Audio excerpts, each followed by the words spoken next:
Bismillahirrahmanirrahim. Assalamualaikum warahmatullahi wabarakatuh. And today we from Group 6 BEL 3033-A252 KBC2 from English Contemporary will be focusing on how language is used to perform identity in digital spaces. Our topic is digital language across generation.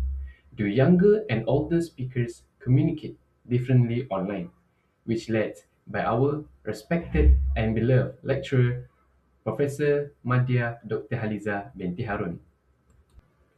For this research, our group members consist of five people, representing the first one, Cik Wan Shahrul Azaim bin Cik Wan Ahmad Hanafi, metric numbers 1251897. Second, Ahmad Hisham bin Hamzah 1253432. Third one, Muhammad Afiq bin Abdul Razak 1253307. The fourth one, Muhammad Arif Rusli 1251721. And lastly, myself, Ahmad Irham bin Ilyas 1251495. To understand this topic, we need to look at three simple ideas. First, digital language means the casual, fast texting habits we use every day on apps like WhatsApp or Telegram, where we use short forms and emojis to show feeling. Second, we divide our generations into Gen Z, who are the digital natives, and Gen X or baby boomers, who are the digital immigrants. When this group texts, they engage in identity performance, meaning their typing styles naturally show their age group to the reader. To test this, our study uses a matrix with two pathways. Research Objective 1 and Research Question 1 look at the in-group track, where we study how people text friends within their own age group to see what their natural style looks like. Then Research Objective 2 and Research Question 2 look at the intergroup track, where we watch the changes and style choices that happen the exact moment someone has to text across generations. We are analyzing these habits using social identity theory (SIT) from Tafel and Turner. The main point is that people use text styles to either fit into a group or distance themselves from one. With friends, people use unique slang and shortcuts to build in-group solidarity, meaning closeness and trust. But when texting a different generation, they hit a boundary and usually choose one of two paths. Those two paths are convergence and divergence. Linguistic convergence is when you change your style to match the other person out of respect, like a student using full sentences and perfect grammar when texting an older adult. On the other hand, linguistic divergence is when a speaker doubles down on their own style, using even more youth slang or shortcuts to stand firmly by their own age group identity. Looking at past research, we see two opposite patterns. For the youth digital pattern, past studies prove that young people use shortcuts like LOL or BRB and slang as a secret code to build friendships. Researchers found that these styles are not just lazy shortcuts. They are highly creative group codes used on purpose to step away from strict adult rules. In sharp contrast, we have the adult structural gap. Past work shows that older adults see texting purely as a tool for information delivery, so they heavily prefer complete sentences and standard grammar rules. This is where our study steps in. While past work proves these two separate styles exist, very few studies track what happens when they clash in real time. Our project fills this gap by exploring exactly how these two generations adapt, change styles, or face confusion when texting each other directly. So that wraps up my part. I will now hand the presentation over to the next speaker. Thank you. Moving on to our research methodology, this study is guided by objectives grounded in the social identity theory framework. Our primary focus is to identify the differences in how users of the same age group use slang and abbreviations on instant messaging apps like WhatsApp and Telegram. Furthermore, our secondary focus is to analyze how the same users adjust their messaging style when interacting with different age groups. Ultimately, our goal is to understand how digital language serves as a marker of identity.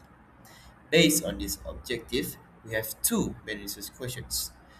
The RQ1 asks how users utilize abbreviations and slang in instant messaging apps, and RQ2 asks how they adapt this usage when communicating with individuals from a different generation. For our research participants, we gathered a total size of 63 individuals. We employed a comparative sampling method across two distinct demographic cohorts to effectively analyze sociolinguistic variations. Cohort 1 represents the younger generations, consisting of 33 individuals. This group provides a vital baseline for contemporary youth, slang, and modern communication habits. On the other hand, Cohort 2 represents the older generations with 30 individuals. This cohort serves as our comparative group, allowing us to accurately assess how language shifts across generations and differing digital literacy levels. Regarding our research instruments, our primary tools for data gathering are two parallel Google Forms. These forms are tailored specifically to each of our two demographics. In terms of format, each survey features a total of six open ended hypothetical texting scenarios that participants are required to respond to. The survey structure itself is carefully organized into two focused evaluation sections. Section B handles in group testing for RQ1, giving participants three scenarios where they must text individuals of their own age group. The objective here is to capture their natural default digital language without the external pressure of accommodating other generations. Meanwhile, Section C handles outgroup testing for RQ2. This features three reverse scenarios where participants test individuals of a different age group across family, work, and daily life contexts. The objective for this section is to measure their linguistic adaptability and observe exactly how they perform their identity when crossing generational lines. Next, we outline our data collections and analysis procedures. For data collections, our method involved gathering digital, text-based responses via the two separate Google Forms. The format utilizes open-ended situational instructions rather than multiple-choice questions. We chose this method because the objective is to capture authentic, everyday digital language and observe natural adaptations in vocabulary, style, and typography. As for the data analysis procedures, we utilize a qualitative analysis approach that is firmly grounded in the social identity theory framework. Diving deeper into the specific analysis processes, the first part focuses on in group identity performance to answer RQ1. We will focus on the qualitative text data from section B, analyzing how specific linguistic markers like slang, abbreviations, and typography are used by both groups to perform a shared age identity. The primary goal of this analysis concept is to deeply understand how these language choices establish social connections and solidify in-group identity in the online space. Finally, we examine intergroup boundaries and linguistic performance to answer RQ2. Here, the focus shifts to section C, evaluating how participants manage their identity and style shift across generational barriers. Through our analysis, data will be classified into two distinct behaviors. The first is linguistic convergence, which is the act of mimicking the outgroup style to show solidarity and bridge the generational gap. The second behavior is linguistic divergence, where participants intentionally exaggerate their own age specific style to maintain a clear generational distance.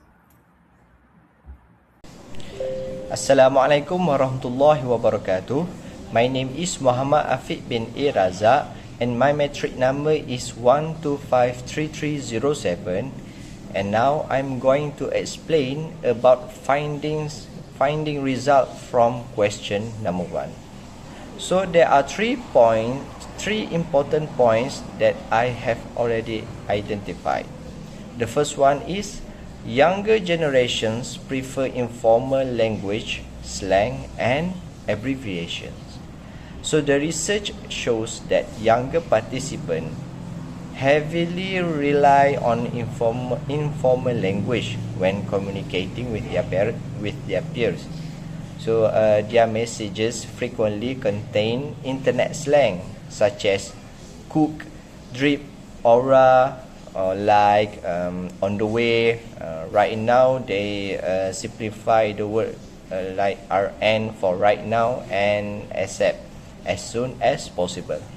So they also use emojis and exaggerate spellings to express emotions and excitement. This indicates that younger users prioritize speed, creativity, and expressiveness in digital communication. So their language reflects the influence of online culture and social media, where short and engaging forms of communication are highly valued. So traditional writing conventions and highlight a general gap in linguistic practices. As a result, modern slang can sometimes act as a barrier to effective communication between younger and older age groups. So for second point is slang and internet language strengthen group identity among young people. So the finding suggests that the use of slang is not only about convenience, but also about creating a sense of belonging. Share expressions such as "bro, let's go" or "you're cool, little bro" help young people connect with others who understand the same digital culture. By using these linguistic features, they demonstrate membership in a particular social group and strengthen relationships with their peers. So this supports the idea that internet language function as a marker of identity, allowing younger generations to communicate in ways that feel authentic and relatable. Okay, so for the third point is older generations prefer standard language, and at the same time they experience difficulty to understand modern slang. So middle-aged and older participants consistently use complete sentence, proper grammar, and formal expressions. So many respondents from question 1, respondent from older people, they express confusion when encountering modern slang and abbreviations, with comments such as "what does it mean?" and "I had to Google what you just said." So that is we call like the proof that they do not understand the slang that young generation use. So this demonstrates that older generations prioritize clarity, correctness, and mutual understanding in communication. They prefer for standard language reflects traditional writing conventions and highlights a general gap in linguistic practices. So as a result, modern slang can be sometimes act as a barrier to effective communication between younger and older age groups. Now, we move on to results for research question number 2. There are also 3 important findings I already found from the respondent. So the first point is younger people actively change their language according to social context. So one of the most significant findings is that younger users demonstrate a strong ability to adapt their communication style depending on who they are speaking to. So when they communicating with their friends, they frequently use slang, abbreviations, and informal expressions. But however, when interacting with older individuals such as grandparents or senior or older sellers, they switch to more formal and respectful complete sentence. So this shows that younger people are highly aware of social expectations and understand the importance of using appropriate language to show respect and maintain positive relationships. The ability to code switch between informal and formal language highlights their strong communication competence in different social situations. So for second point is older generations prioritize politeness and understanding over linguistic adaptation. So we found that middle-aged and older participants generally maintain the same formal and polite communication style regardless of whom they were speaking to.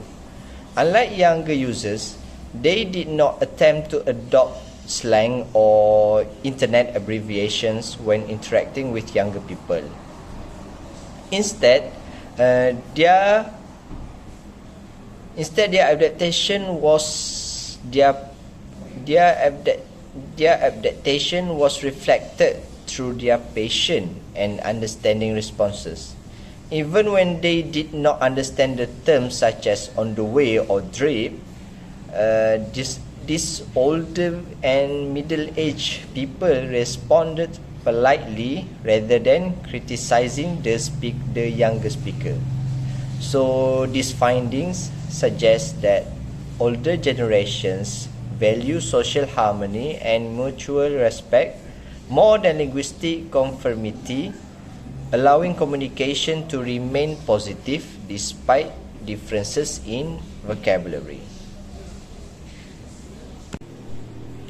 So for the last point, for findings from research question number 2, the generational vocabulary gap rarely cause communication problems.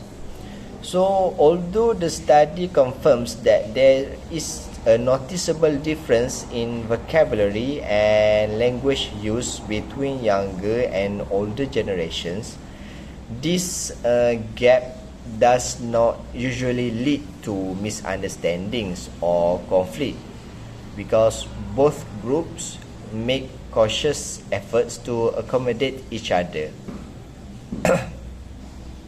Younger users simplify their language and become more formal when speaking to elders, while older users remain open-minded and patient when encountering unfamiliar expressions.